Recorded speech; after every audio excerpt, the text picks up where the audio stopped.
हाय दोस्तों, hello, welcome to the channel. कैसे हैं आप लोग। दोस्तों, आज की रीडिंग होने वाली है आप लोगों के। आप एज रेजोनेट लीजिएगा, लेकिन जो लोग एक तरह के सेपरेशन में हैं या जो लोग अभी नो कांटेक्ट जोन में हैं, तो उन लोगों के लिए आज की रीडिंग होने वाली है। जिन जिन लोगों को जो लोग जो है नो कांटेक्ट में हैं, मुझे स्पेसिफिकली उनके लिए एक रीडिंग करनी थी। सो एक्चुअली मैं थोड़ा फीवरिश फील कर रही हूँ 2 दिन से। तो अगर आपको थोड़ा बहुत ऐसा लगता है कि मैं कहीं स्लो हो रही हूँ या कहीं पे मेरी वॉइस थोड़ी आपको ऐसी लगे, तो आप प्लीज़ उस चीज़ को इतना कंसिडर करिएगा। चलिए स्टार्ट करते हैं। ये उन लोगों के लिए रीडिंग होने वाली है जो लोग की सेपरेशन में है अभी के टाइम पे, और जो बिल्कुल नो कांटेक्ट में है, जिनको कुछ नहीं पता, और जो बिल्कुल भी टच में नहीं है किसी भी तरीके से, किसी भी सोशल मीडिया पे नहीं है टच में या हर तरफ से ब्लॉक्ड है, उन लोगों के लिए आज की रीडिंग है। तो गाइज, आज की रीडिंग जो है वो बता रही है कि आपने ये पर्सन पे ब्लाइंडली ट्रस्ट किया था।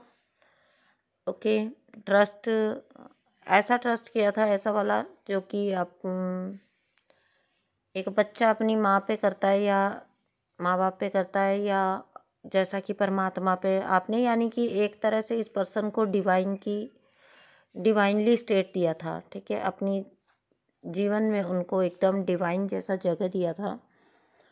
लेकिन वो पर्सन जो थे वो ही वॉज देयर, वो जस्ट वो एक फ्रेंड विद बेनिफिट रहना चाहते थे आपके साथ।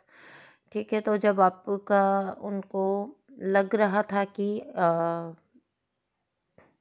ये पर्सन रिकॉग्नाइज कर रहे थे आपकी फीलिंग्स को, लेकिन साथ ही साथ इनको वो बर्डन फील लगने लग गया। ठीक है, क्योंकि उनको कहीं ना कहीं पता था इंटरनली कि वो आपके एक्सपेक्टेशंस पे फुली नहीं उतर पाएंगे ठीक से।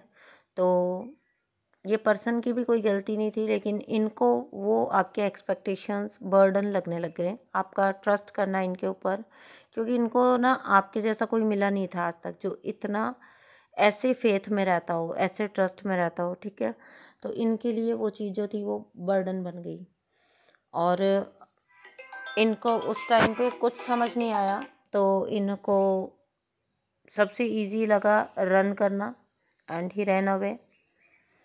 ही ब्लॉक्ड यू फ्रॉम एवरीवेयर। आपको ब्लॉक किया गया हर सब जगह से, और वो रन कर गए, क्योंकि उनके लिए बर्डन थी। मे बी कमिटमेंट उनके लिए बर्डन रहा हो, कुछ पास्ट ट्रॉमास की वजह से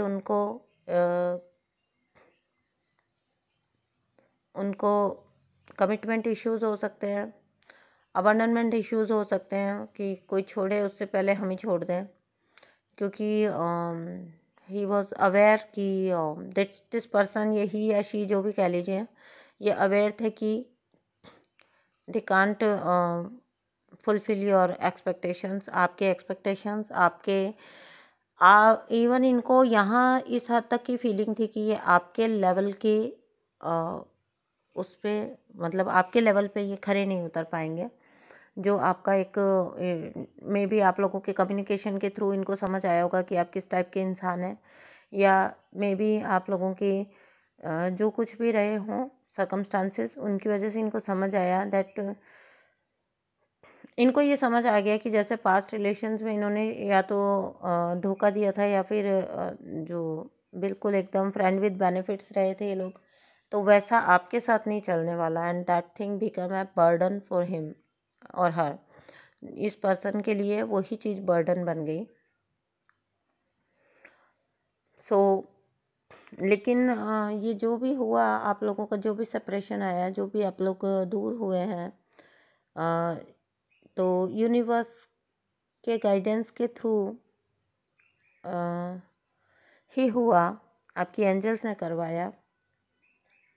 वेरी नेक्स्ट कार्ड जो है वो बता रहा है कि ये सब आपकी फ्लावरिंग के लिए, आपकी ट्रांसफॉर्मेशन के लिए, आपके ग्रोथ के लिए, आपकी हीलिंग के लिए हुआ।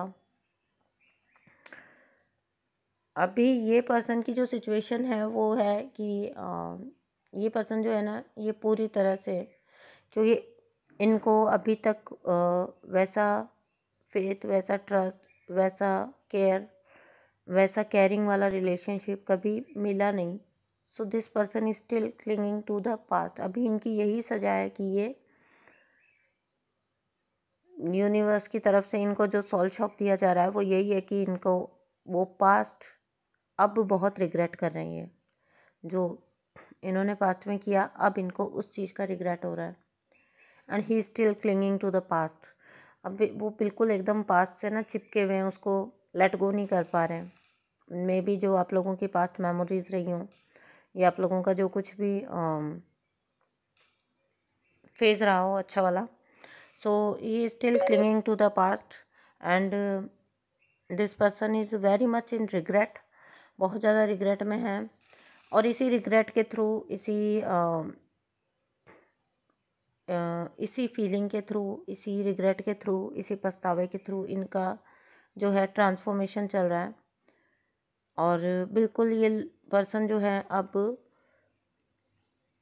अपनी लाइफ में जो इनका सबसे बड़ा लेसन है टू स्लो डाउन। ये स्लो पढ़ रहे हैं, ठीक है। यानी कि स्लो पढ़ना ये नहीं होता कि आपका ग्रोथ रुक रहा है या आप कहीं पे हॉल्ट हो रहे हो, वैसा नहीं। स्लो डाउन मीन्स कि इनको अब ये रियलाइज़ हो रहा है कि जो इनका पहले की लाइफस्टाइल थी, जहाँ पे बहुत जल्दी डिसीजन मेकिंग, बहुत जल्दी रिलेशनशिप्स में जाना या बहुत जल्दी रिलेशनशिप्स को छोड़ के निकल जाना, ऑल दैट स्टफ, जहाँ पे भी ये बहुत ज़्यादा ईगर होते थे उन जगहों पर, जहाँ बहुत ज़्यादा डेस्परेट हो जाते थे उन जगहों पर, this person is slowing down now. और बिल्कुल ये अपनी पिछली चीज़ों को छोड़ रहे हैं, ठीक है। बिल्कुल पिछली आदतों को छोड़ रहे हैं, पिछली चीज़ों को छोड़ रहे हैं, पिछले रिलेशंस को भी एक स्तर पे आप कह सकते हो कि छूट रहे हैं। एक लेवल पे ना इनके पास्ट रिलेशनशिप्स भी छूट रहे हैं। जो कोई भी पर्सन है, इनके पास्ट रिलेशनशिप भी छूट रहे हैं अब। और अगेन जो है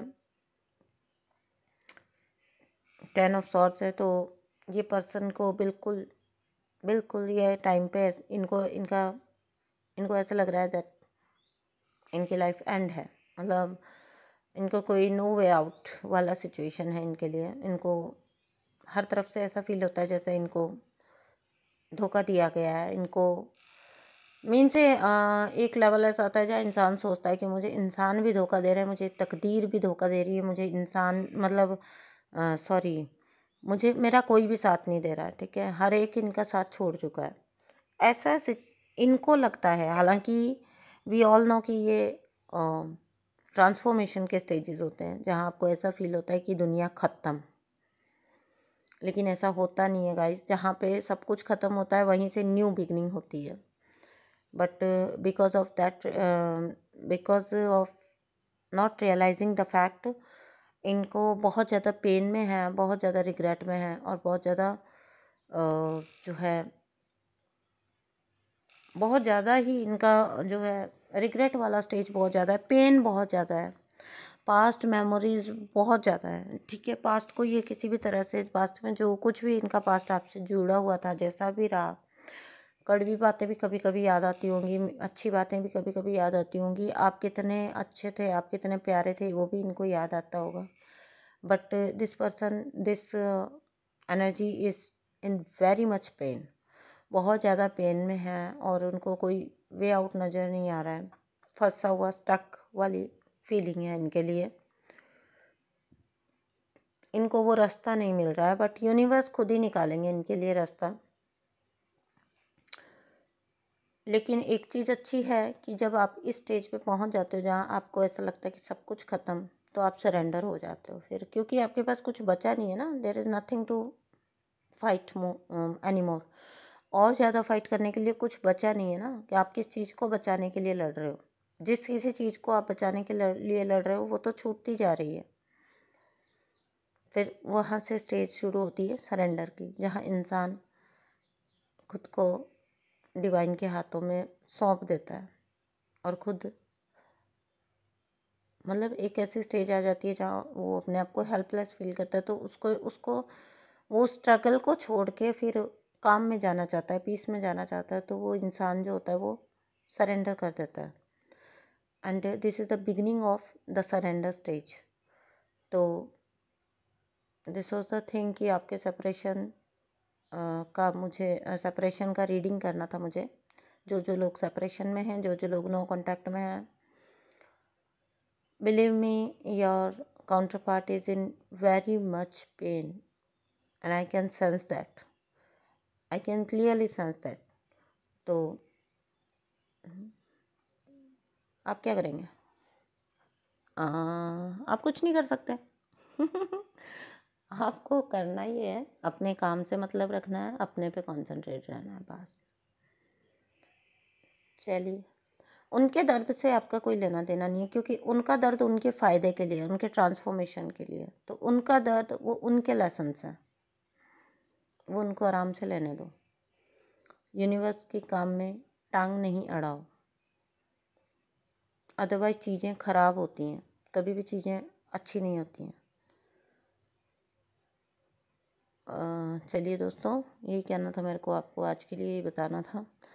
रीडिंग कैसी लगी आप लोग कमेंट्स में ज़रूर बताइएगा। और जैसे मैंने आपको बताया, मेरा फीवर हुआ है, मुझे 2 दिन हो गए। तो मेरे लिए भी प्रे करिएगा, मुझे भी ब्लेस करिएगा। थैंक यू सो मच दोस्तों for all your love and support. देखो फीवर में कैसे बोलना है, थैंक यू सो मच दोस्तों for your love and support, please pray for me. ओ, मैं क्यों जोक कर रही हूँ। चलिए दोस्तों, बाय।